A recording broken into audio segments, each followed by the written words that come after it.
किसी ने बड़े कमाल की बात कही है कि अगर आपकी समस्या जहाज जितनी विशाल है तो याद रखिए कि प्रभु की कृपा सागर जितनी विशाल है।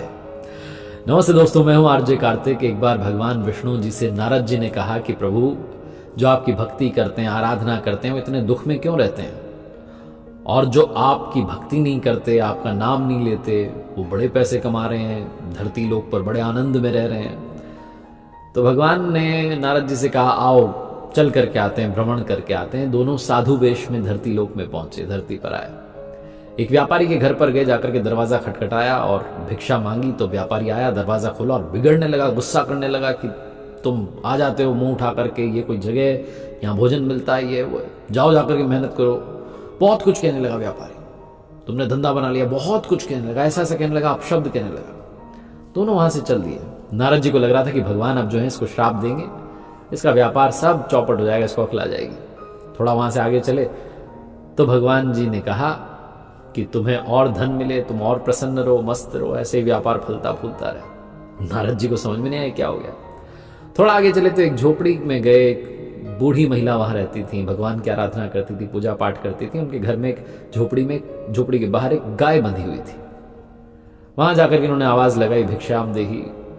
माता जी आई, उन्होंने कहा कि भोजन तो नहीं करा सकती, लेकिन गाय है, दूध आपके लिए उसका इंतजाम कर सकती हैं। तो एक गिलास दूध लेकर के आ गए, आसन बिछाया, दोनों साधुओं को बड़े अच्छे से उन्होंने दूध पिलाया। उन्होंने कहा कोई चिंता की बात नहीं, आप बस आशीर्वाद दे के जाइए, मेरा जीवन ऐसे ही चलता रहे, मैं तो भक्ति करती हूँ। बहुत कुछ कहने लगी। दोनों साधु जो वेश में आए थे, भगवान जी और नारद जी, वहां से चल दिए। थोड़ा सा आगे गए तो भगवान पीछे पलटे झोपड़ी की तरफ और कहने लगे कि तुम्हारी जो गाय है वो कुछ दिनों में चल बसे। इस तरीके से जैसे ही उन्होंने कहा, नारद जी सराहने गए। उन्होंने कहा आप क्या कर रहे हो, जो व्यापारी हमें गाली देके भगा रहा है, जो हमें उल्टा सीधा कह रहा है, उसके लिए आप कह रहे हो कि उसको और पैसा मिले, और जो माता जी इतने प्रेम से हमारे, उन्होंने लिए दूध का इंतजाम किया, इतने आदर से हमारा सत्कार किया, उनको आप कह रहे हो कि गाय तुम्हारी चल जाए, चल बसे। भगवान ने कहा तुम समझे नहीं, मैंने व्यापारी को और उसका व्यापार बढ़े ऐसी बात कही। क्यों कही?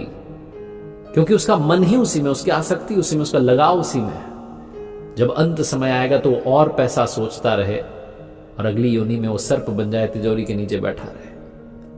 और बूढ़ी माता जी को मैंने कहा कि आपकी गाय जो है वो चल बसे। मैं नहीं चाहता कि जब वो अंत समय में पहुंचे तो गाय की चिंता करने लगे कि इस गाय को कोई ले ना जाए, इसको कोई मार ना दे।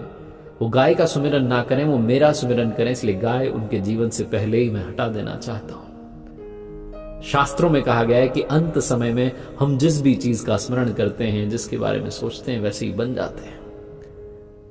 अगर हम स्मरण ही प्रभु का करेंगे तो अंत समय में भी प्रभु ही याद आएंगे और हम उनके धाम पहुंच जाएंगे। इस कथा का सार यही है। इसलिए जो होता है उनकी मर्जी से होता है, उनकी कृपा से होता है। इस बात को स्वीकार कीजिए और जीवन के हर पल को जीना शुरू कीजिए। एक बार फिर से वही बात जो अक्सर आपसे कहता हूं, ऊपर वाले के आशीर्वाद के साथ, अपनी मेहनत और अपनों के प्यार के साथ कर दिखाओ कुछ ऐसा कि दुनिया करना चाहे आपके जैसा।